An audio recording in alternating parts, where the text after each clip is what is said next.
Hello everyone, welcome back to the channel and to an after action report for a Flames of War one-day event down in Cardiff in the South Wales Gaming Centre, also known as Firestorm. So first of all, thanks to Sean from the Armageddon Club for putting together this firefight for us. So it's meant to be more for a type of thing, but last time I went to firefight it was ETC players, so I'm not going to get caught out this time, so I brought a half decent list. Best thing for me is Jimmy is also coming along today to get a bit of a feel for events, because me and him are going to ETC, or not ETC, UK Nationals this year. And since James has not been to any wargaming events before, I thought it would be a good idea to bring him along just to see what it's like. So it'll be two parts to this after action report. First for Jimmy's section, so he has given me brief descriptions on what happened in his games. We'll have a look at his list, which is Bulge German, and then we'll have a look at my list and my 3 games, because we did 3 games at 80 points, so quite interesting, trying to get a balance of 80 points. Ruled out a few nations for me in when I was trying to get some lists together, and then we'll have a look at the final standings. But overall, big thank you to everyone. Everyone was really fun there. All the people I played against was great. Hardest thing was trying to give someone a most sporting award, since they were all quite good, but I had one favourite overall. And again, big thanks to Sean, and of course to Doug as well, who has fought tooth and nail to get as many of us playing Flames of War down at Firestorm. And thanks to him, we've got another league going this year for the final quarter. Really looking forward to that, and to the fact we've actually got 2 divisions in our league, that we've got so many. So looking forward to that, and big effort from both those guys. Okay, this is Jimmy's list for Firefight, 80 points of Bulge German. So I thought maybe I might have the opportunity of taking 2 lists, an Allied and an Axis army, if Jimmy wasn't going, and this is probably very similar to what I would have. Now, it is all aggressive, it is reluctant, it is trained, but overall it has basically the tools to deal with pretty much anything, and has some decent armor as well. So you've got 6 Panzer 470s with front armor 9 and AT 14, so that's pretty good. And then so you've got the 3 Brigade Panthers with front armor 10 and anti-tank 14. There's also 2 templates, one that can fire smoke, flamethrowers, infantry, AA, and all mobile as well, other than the mortars. And just in case Jimmy, who seems when I on the day was doing quite a lot of attacks with these reluctant guys, a lucky card, so you can try and not roll a 6 again. Okay, so first game for Jimmy was Doug and his D-Day American Force. So prior to the day, Jimmy did a lot of research into all of the lists, analysing weak points and strong points for every list. And I just said there are some lists, if you go against, you should do quite well with what you have. Unfortunately for Doug, I felt these were one of his lists. Not because Doug isn't a good player, I think Doug is a very good player, but I thought Jimmy had the tools in his arsenal to deal with the Americans, particularly if he got rid of the M18 tank company, which is very doable. The Stuarts are going to struggle against the armour. And this is the report from Jimmy. So game 1 versus Doug. Started well, attacking his weak flank quickly, forced him to expose most of his formation. There was quite a bit of a car park going on here. I did glance over. Exposed most of his formation as he dashed across to try and support that flank. Kept pressure on the other flank, but couldn't make headway. Failed firepowers, lost to bailed out tanks, which infantry assaulted and killed them and pushed them off that objective. And there you got an important point there, guys. Infantry assaulted and bailed out tanks. I think Mark Ardo had mentioned in the ETC, he bailed out a lot of tanks, but with no infantry to capitalise, it can basically end just like that. Okay, game 2 was against Chris and his Paralist. Something what I spotted quite early on, and it's something I really didn't want to fight against, which with my list, which you will see later on. So Jimmy did the dirty on Chris. He went defend with his list, knowing Chris would most likely defend as well, and they ended up getting encounter. So basically, Jimmy said it started very well, went defend to try and force reserves, which worked, left both of his objectives very open, which I rushed towards both. My reserves came in and protected one of my objectives as Chris only started rifle platoon pushed for it. I watched this. One of the paras went hell for leather for one of the objectives to try and off-balance Jimmy. Both of Chris's reserve platoons came in on his turn 2. Can't be turn 2. Oh, maybe his second turn of reserves. And then the game bogged down as I couldn't get the back. He couldn't basically push him off the objectives. And in the end, which I watched, the 3 remaining para teams that made their way through the other side of the battlefield pushed the reluctant Panthers off the objective, winning the game 6-3. Jimmy, as mentioned, MVP, one of the Panzerforce 70s for getting rid of some 17-pounders, which they had to assault in the end. Dick of the day with the Panthers for losing the objective, causing a loss rather than a draw, because it was basically the right down to the wire. If it was another turn, it would have been a draw, and the Panthers hadn't lost a single unit. It's just the infantry managed to catch it, so only one was defensive firing. Game 3 and last game of the day for Jimmy was against Keith and his Brigade Panzer IVs. Another one of the lists I highlighted for Jimmy that if he went up against it, he should have a good chance of beating it. And this is the report. Game 3 versus Keith. Everything went perfectly, so this is obviously a bad start for Keith. He killed some of my units first turn, but they all stayed out for safety, mainly on my left flank. Moved my armoured infantry to the other objective, hiding them behind the hill. My reserves came in first go each time and passed a lot of blitz moves to maximise the punishment on his Panzer IVs before breaking his formation. And he's got here MVP all tank units, the Panthers, Panzer 470 units. All of them pass a lot of hits and firepower to demolish the Panzer IVs. Dick of the day, probably the 12cm mortars for dying immediately, but to be honest, there wasn't really one for the game.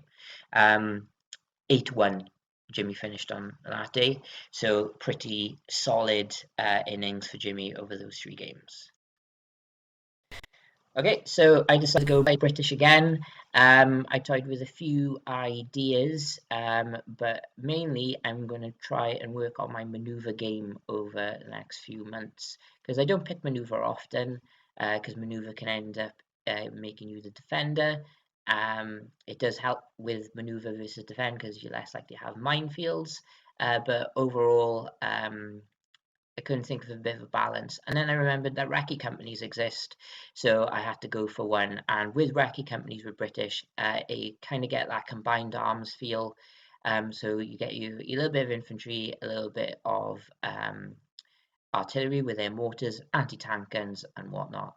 So I based it around that. I've also made it highly mobile, given the infantry half tracks and the 6-pounders carriers. The only thing that are going to slug it around are the mortars. I've also got Typhoons and basically 8 M10s. So I've got a decent way of dealing with enemy armor, which I thought I'd probably be against quite a bit. And I got the mobility and light armor to deal with enemy half-track swarms or lighter tanks. So I thought I'd give it a go and see what happens. There's a few lists I didn't want to play against, and we'll see what my opponents and what my results were. Okay, so first game was Adam. Something, I don't know, I wanted to play against and didn't want to play against. It's because I feel I could break the formation with my M10s, but he had enough firepower to deal with my M10s, and then when my M10s are gone, I'm going to struggle. So I think I went attack because I wasn't 100% confident of manoeuvring because the 6-pounders I don't think could have enough clout against them.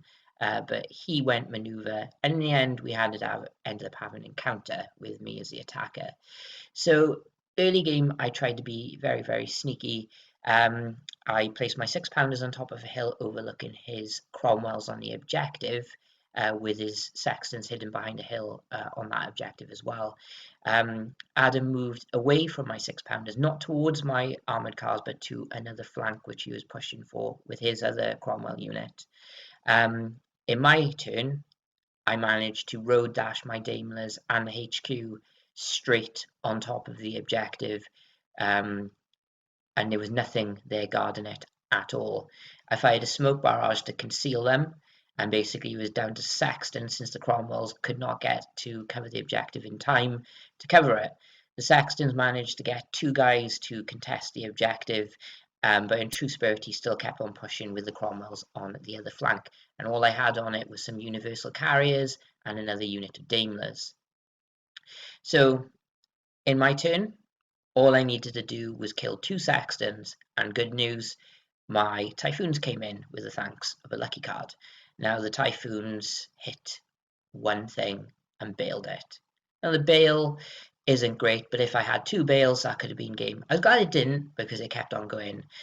So continuing on with the game, the Cromwells pushed one flank very hard, had to move my infantry off one of my objectives, almost exposing it to hold it. In the end, my M10s managed to come in and get rid of that Cromwell unit. More disaster for me with the Daimlers. The Challengers came in to contest that objective. My 6-pounders and another unit of M10 started whittling them down, and in the end, his HQ was exposed and was taken out by more M10s, thus breaking his formation just in the nick of time before the time ran out. It was a solid game, giving me a 7-2 victory, having losing 2 units of scout cars, but overall a very enjoyable game of manoeuvre and a war of attrition, which I didn't think I would win in the end, thinking I would probably lose the M10s before they did what they needed to do. Okay, so furthermore from game 1, Dick of the Day were the Typhoons. They came in 3 times and I think killed a Saxton and 2 infantry bases, but they could have won me the game, but didn't. Game 2 was against a stand-in player, Chris. I played him before, if you remember, the shared ranges against the Soviets, the Red Banner Soviets. That was him. So apologies for not recognising you first. So a game I thought, quite decent against me, but it's the Stuarts being able to deal with my armoured cars I wasn't particularly happy with. I stuck with my guns with this one. I went manoeuvre, and Chris went attack. We ended up getting breakthrough with me as a defender, which I wasn't unhappy with. I have the mobility to cover that open objective, and the 6-pounders can be quite decent against the Stuarts and the M10s. So I had my M10s in reserve and the 6-pounders in ambush. So he pushed towards the flanks on this one, not doing much damage turn 1. And then in my turn 1, my 6-pounders popped and killed 2 of the M10s. My Typhoons came in and I was going for his HQ scout cars. I didn't do anything. They went through a lot of AA though, and I think I may have killed 1 scout car. By the end of the game, I killed 1 scout car, but that wasn't enough. The Stuarts then in his turn pushed for my 6-pounders, which were in tree line, but they couldn't shoot because they fired AA the previous turn. So in my turn, my 6-pounders opened fire short range on the Stuarts, and I missed every single one, and that wasn't very good. And then basically 6-pounders ended up getting killed, universal carriers ended up getting killed, and some Daimlers got killed. My M10s came in from ambush and took out his weakened unit of M10s. Meanwhile, that open objective is being secured by a unit of Daimlers, the HQ, and the motor platoon. Pushing then through my centre, all I had was a unit of mortars covering the objective. They were assaulted by some Stuarts.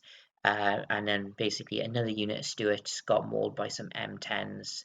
So what did we have left is HQ Stuarts were killed by my M10s. So he had 1 unit of Stuarts on my objective, another unit staring down the barrels of some M10s, and his mortars by some woods. So it was all or nothing. My Typhoons came in, and their priority was the mortars. The only way I could stand a chance of winning this game was to break the Stuart formation to keep me in it. I rushed some Daimlers as universal carriers to cover the objective, and my remaining mortar team was there to cover the objective. M10s did their job. they finished off the platoon of Stuarts, leaving 2 Stuarts left and the mortars. The Typhoons then, for some reason, decided to hit everything and kill all bar one of the half tracks, or bailed one. Either way, there was only one active and one bailed left. I managed to bail one of the Stuarts on the objective, leaving one active.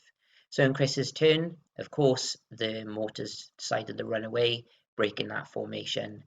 So then he had a few more shots at me, trying to kill as many units as possible, but by this point the game was over, since it was his turn 6 that his Stuart formation broke, and decided not to win him the game. So I ended up that one with 6-3. It was definitely nail biting. Lost a lot of scout cars, lots of universal carriers, which became meat shields at some point. Somehow the Typhoons got MVP in that one. I really don't know how. And the 6-pounders got Dick of the Day for missing Stuarts out in the open at short range. That was terrible. Okay, so by game 3, I ended up being on top table against Chris. A list I didn't want to go against. It's obviously he's going to be knackered by what he needs to put in reserve, but those Typhoons are going to shred everything I've got, and I haven't really got the firepower to deal with his infantry if they're sat on an objective. So my only hope is the whole strategy I've been planning on, that's maneuver, and we ended up getting breakthrough. Probably the perfect mission for me with my maneuverability. So what did Chris put in reserve? He put in a unit of paratroopers, the 17-pounders and the mortars, interestingly enough, and the 6-pounders were in ambush. So straight away I moved a big chunk of my army. It was the HQ, 2 units of Daimlers, the motor infantry, universal carriers, and the 6-pounders all mounted up towards that open objective, flanking round through some opening in the woods, while the M10s, another unit of Daimlers, started peppering his infantry and the mortars, with the universal carriers flanking around to try and pick off the infantry as they came in. Didn't get much kills in the first turn. Aircraft, again, didn't bother doing anything. I don't think they turned up. 6-pounders pop, basically neutralised my M10s. My other unit M10s, of course, were in reserve. Basically, he went very aggressive with his infantry, trying to take out my mortars, lost heavy casualties in his paratroopers, but also helped him get rid of the M10s. In the end, he basically got rid of my mortars and some scout cars. There's quite a lot of casualties along the way for my guys. Lost a lot of good men in this battle, but overall I managed to secure the objective early on, and with his infantry he just never had the ability to get on the objectives. But in the end, I did lose a lot of units, and I only got a 6-3 victory out of it. All credit to Chris for a hard-fought game. In the end, casualties for Chris was his HQ was dead, 2 units of paras were dead, another one was very dangerously close to break-in. The mortars were okay, the 6-pounders were okay, 17-pounders were precariously in the open, and the Daimlers were killed thanks to the Typhoons, who decided to turn up for a little bit. MVP for me, everyone did what they needed to do. Dick of the Day, M10s, they kind of got a bit exposed by the 6-pounders, but that's what happens really. But it was a good game, and nice seeing those Aparas. But yeah, interesting list. Not sure it's that well balanced, having that much infantry, but he's playing it thematically, being a pure para list with all credit. And the best thing as well, the Daimler armoured cars are actually modelled as Tetrarchs, the airborne drop tank, which is quite cool to see. Okay, so before we see the final standings, have a look at the link in the description. It'll take you straight through to Firestorm Games, so you can maybe collect some of the armies you have seen here, or maybe start your Flames of War journey yourself. I do suggest it if you're in the local area and you are Flames of War curious. It is a good game, and we do have a quite enthusiastic group down Firestorm in South Wales area.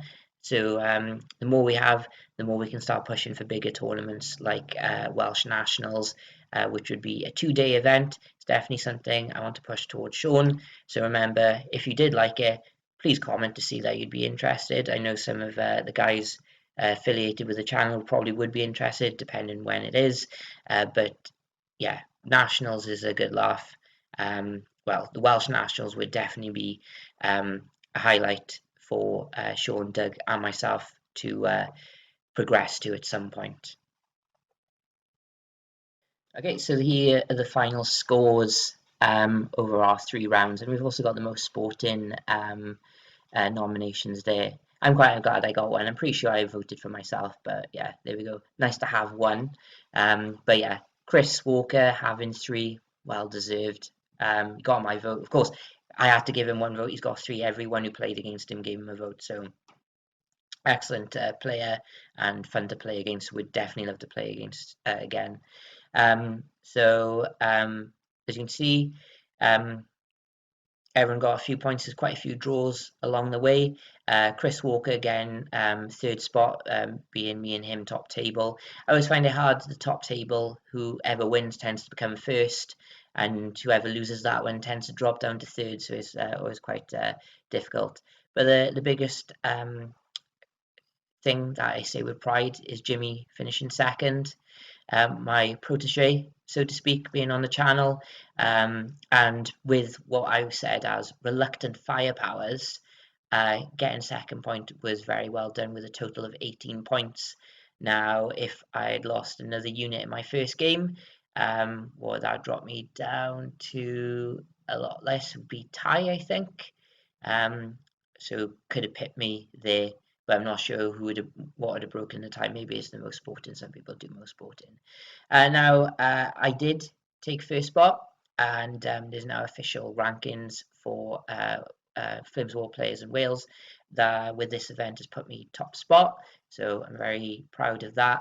But I was very happy with everyone there. Everyone enjoyed it. Sean did a great job with the tables, and as a group we all went around the tables discussing whether to change them, and there was very little needed to be changed. A building here, a hedge there. Sean did an excellent job, and looking forward to a themed event on Devil's Charge beginning of next year. So everyone who was there, if you watched this, I hope you enjoyed. It was great playing you. Love to play you again. I know there's a few other players who couldn't make it, so there are more than 10 of us in the local area. And again, another big push for Welsh Nationals next year. And again, anyone in the local area, you're not alone. There are people who play Flames War down in Cardiff. So hit us up on the Armageddon Club on Facebook, or drop comments in this video. So hope you enjoyed. I hopefully have a promising report from you from UK Nationals. But until then, we maybe have like all Leviathans being spoilt on the channel.